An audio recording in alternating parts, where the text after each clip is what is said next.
ಕರುನಾಡು times ಚಾನೆಲ್ನಲ್ಲಿ ಸುದ್ದಿ ಮತ್ತು ಜಾಹೀರಾತು ನೀಡಲು ಈ ನಂಬರ್ಗೆ ಕರೆ ಮಾಡಿ.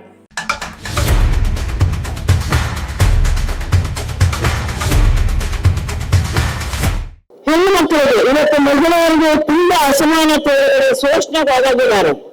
ಮೊನ್ನೆ ಮಂಗಳೂರಿನಲ್ಲಿ ಕೊಂದವರು ಯಾರು ಅನ್ನುವಂತ ಒಂದು ಕಾರ್ಯಕ್ರಮ ರೂಪಿಸಿದ್ರು.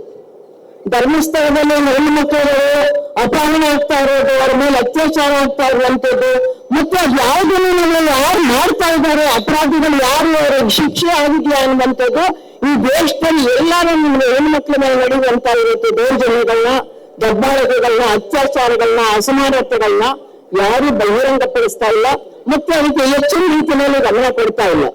ಮಹಿಳೆಯರನ್ನ ಪೂಜೆ ಮಾಡ್ತಾರೆ, ಎಲ್ಲ ಗ್ರಾಮ ದೇವತೆಗಳನ್ನ ಮಾಡ್ತಾರೆ. ಮೊನ್ನೆ ದಸರಾದಲ್ಲಿ ಚಾಮುಂಡೇಶ್ವರಿ ಶಕ್ತಿದಾತೆ ಅಂತ ಪೂಜೆ ಮಾಡ್ತಾರೆ. ವಿದ್ಯಾ ಕೊಡುವಂತ ಸರಸ್ವತಿ ಮತ್ತೆ ಎಲ್ಲ ಲಕ್ಷ್ಮಿ ಎಲ್ಲಾನು ನಮ್ಮ ಮಹಿಳೆಯರು ಅಂತಾರೆ.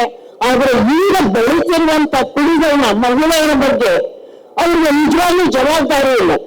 ಇದನ್ನ ಸಂವಿಧಾನದಲ್ಲಿ ಹೇಳಿರುವಂತದ್ದು, ನಮಗೆ ಎಲ್ಲಾ ರೀತಿಯ ಹಕ್ಕುಗಳು ನಮಗೆ, ನಾವು ಜೀವಿಸುವ ಹಕ್ಕು, ನಾವು ಹಾಕೊಳ್ಳುವಂತ ಬಟ್ಟೆಗಳು ನಮ್ಗೆ ಯಾವ್ದು ಬೇಕು, ನಾವು ಯಾವ ಉಡುಪು ಹಾಕೋತೀವಿ, ಯಾವ ಊಟ ಮಾಡ್ತೀವಿ, ಇದೆಲ್ಲರ ಹಕ್ಕುಗಳಿದೆ ನಮಗೆ. ಆದ್ರೆ ಇದು ಬಹು ಸಂಸ್ಕೃತಿಯ ಬಹುತ್ವಗಳಿಗೆ ಹೋಗಬೇಕಾಗಿತ್ತು. ಆದ್ರೆ ಎಷ್ಟೋ ಒಂದು ಕೆಟ್ಟ ವ್ಯವಸ್ಥೆಗಳು ನಮಗೆ ಏಕ ಸಂಸ್ಕೃತಿ ಇದನ್ನ ಮಾಡ್ತಾ ಇದ್ದಾರೆ. ಅದನ್ನ ನಾವು ಅರ್ಥ ಮಾಡ್ಕೋಬೇಕು, ಅದನ್ನ ಬಹಿಷ್ಕಾರ ಮಾಡಬೇಕು. ನಮ್ಮ ದೇಶ ಬಹು ಸಂಸ್ಕೃತಿಯ ನಾಡು. ಪ್ರತಿಯೊಬ್ಬರನ್ನು ಪ್ರೀತಿಸುವಂತ, ಗೌರವಿಸುವಂತ ಈ ನಾಡು, ಇದನ್ನ ನಾವು ಅರ್ಥ ಮಾಡ್ಕೋಬೇಕು.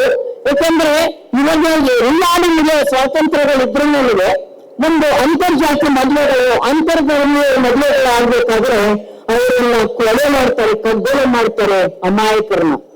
ನಾವು ಸಂಘಟನೆಗಳು ಜಾಸ್ತಿ ಇದ್ದಾಗ, ರೈತ ಸಂಘಟನೆ ಆಗ್ಬೋದು, ದಲಿತ ಸಂಘಟನೆಗಳಾಗ್ಬೋದು, ಇದ್ದಾಗ ನಾವು ಲಕ್ಷಾಂತರ ಸಾವಿರ ಮದುವೆಗಳನ್ನ ಪೌರಾಂಶಗಳ ವಿರುದ್ಧ, ವರದಕ್ಷಿಣೆ ವಿರುದ್ಧ ತುಂಬಾಗ ಮದುವೆಗಳು ಮಾಡಿದ್ದೀವಿ.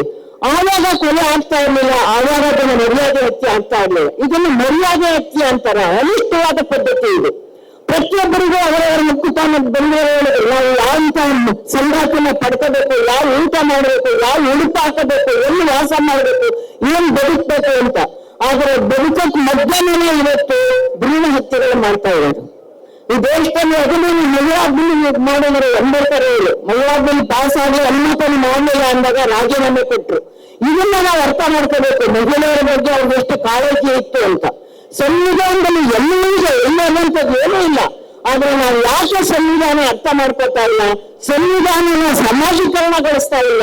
ಪ್ರತಿಯೊಬ್ಬರು ಅದನ್ನ ಅರ್ಥ ಮಾಡ್ಕೊಂಡು ಅದಕ್ಕೆ ಹೋರಾಟ ಮಾಡಲೇಬೇಕು. ನಾವು ನಮ್ಮ ಸಮಾನತೆಗೋಸ್ಕರ ಸಂವಿಧಾನ ಪ್ರತಿಯೊಂದು ಹಕ್ಕುಗಳಿದ್ದಾವೆ. ಔದ್ಯೋಗಿಕವಾದ ಹಕ್ಕು, ಶೈಕ್ಷಣಿಕವಾದ ಹಕ್ಕು, ಸಾಂಸ್ಕೃತಿಕವಾದ ಹಕ್ಕು ಎಲ್ಲ ಇದೆ.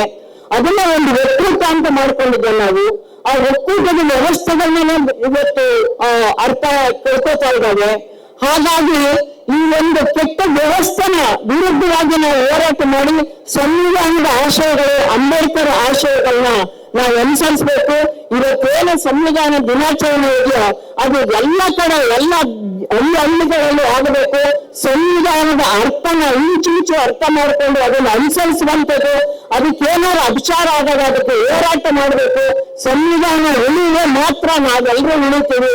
ಸಂವಿಧಾನ ಏನಾದ್ರು ಬದಲಾವಣೆ ಮಾಡಬೇಕು ಅಂತ ಯಾರು ಒಂದು ಕೆಟ್ಟ ವ್ಯವಸ್ಥೆಯನ್ನು ಬರ್ತಾ ಇದೆಯೋ ಅದನ್ನ ನಾವು ಅರ್ಥ ಮಾಡ್ಕೊಂಡು ಅದ್ರ ವಿರುದ್ಧ ಹೋರಾಟ ಮಾಡಲಿಲ್ಲ ಅಂದ್ರೆ ಭಾರತ ದೇಶನ ಉಳಿಯಲ್ಲ. ಅದನ್ನೇ ವಿವೇಕಾನಂದರು ಹೇಳಿದ್ರು, ಭಾರತ 2 ಭಾರತಗಳಿದ್ದಾವೆ, ಒಂದು ಶ್ರೀಮಂತರ ಭಾರತ, ಒಂದು ಬಡವರ ಭಾರತ ಅಂತ. ಇವತ್ತು 1% ಜನರಲ್ಲಿ 40-45% ಹಣ ಕ್ರೋಢೀಕರಣ ಆಗ್ತಾ ಇದೆ. ಸಮಾನತೆ ಇಲ್ಲ, ಸೌಹಾರ್ದತೆ ಇಲ್ಲ, ಭಾತೃತ್ವ ಇಲ್ಲ, ವರ್ಗಾವ ನೀತಿಗಳು, ಧರ್ಮಗಳನ್ನ ಎತ್ಕೊಡ್ತಾ ಇದ್ದಾರೆ, ಜಾತಿಗಳನ್ನ ಎತ್ಕೊಡ್ತಾ ಇದ್ದಾರೆ, ಲಿಂಗ ಅಸಮಾನತೆ, ಮನುಷ್ಯರ ಮಧ್ಯೆ ಬೇರೆಗಳು ಏರಿಸ್ತಾ ಇದ್ದಾರೆ. ದಯವಿಟ್ಟು ಯುವ ಸಮೂಹ, ನಾವು ಯುವ ಸಮೂಹಕ್ಕೆ ಏನ್ ಕಾಂಟ್ರಿಬ್ಯೂಷನ್ ಕೊಡಬೇಕು ಅಂತ ಅಂದ್ರೆ ಇದನ್ನ ಅರ್ಥ ಮಾಡ್ಕೊಂಡು ನೀನು ಈ ದೇಶದ ಪ್ರಜೆ, ಎಲ್ಲ ಸಂವಿಧಾನದಲ್ಲಿ ಹಕ್ಕು ಬಾಧ್ಯತೆಗಳಿದ್ದಾವೆ, ನೀವು ಅದನ್ನ ಅನುಭವಿಸ್ಬೇಕು. ಅದನ್ನ ನೀವು ಅಸಮಾನತೆನ ಹೋರಾಡಿಸ್ಬೇಕು ಅಂತ ಹೇಳ್ತಾ ನಾವು ಯುವ ಪೀಳಿಗೆನ, ಮುಂದಿನ ಪೀಳಿಗೆಗೆ ನಾವು ಇದನ್ನ ಅರ್ಥಬದ್ಧವಾಗಿ ಸಂವಿಧಾನಗೊಳಿಸಿ ಅದನ್ನ ಅರ್ಥನ ಸಮಾಜೀಕರಣಗೊಳಿಸಿದಾಗ ಮಾತ್ರ ಸಮಾನತೆ, ಜನತಂತ್ರ ವ್ಯವಸ್ಥೆ ಇವತ್ತು ವಿಜ್ಞಾನ ಮುಂದುವರೆದಿದೆ.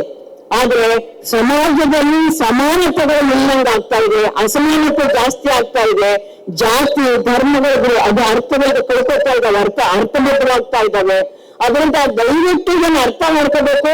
ಈ ಕೆಟ್ಟ ವ್ಯವಸ್ಥೆ ವಿರುದ್ಧ ಏನೋ ಹೋರಾಟ ಮಾಡಿ ಸಂವಿಧಾನದ ಅರ್ಥನ ಉಳಿಸಿದ ಮಾತ್ರ ಭಾರತದ ಈ ದೇಶದ ಏನು ನಾವು ಈ ದೇಶದ ಪ್ರಜೆಗಳು ಅಂತ ಇನ್ನೊಂದು ಹೇಳ್ಕೊತೀವೋ, ಭಾರತ ದೊಡ್ಡದು, ಈ ದೇಶ ದೊಡ್ಡದು, ಈ ದೇಶದ ಪ್ರಜೆಗಳಾಗಿ ನಾವು ದೊಡ್ಡವರು ಅನ್ನುವಂತ ಹೇಳುವಂತದನ್ನು ಮುಂದಿನ ಪೀಳಿಗೆಗೆ ಕೊಡಬೇಕು ಅಂತ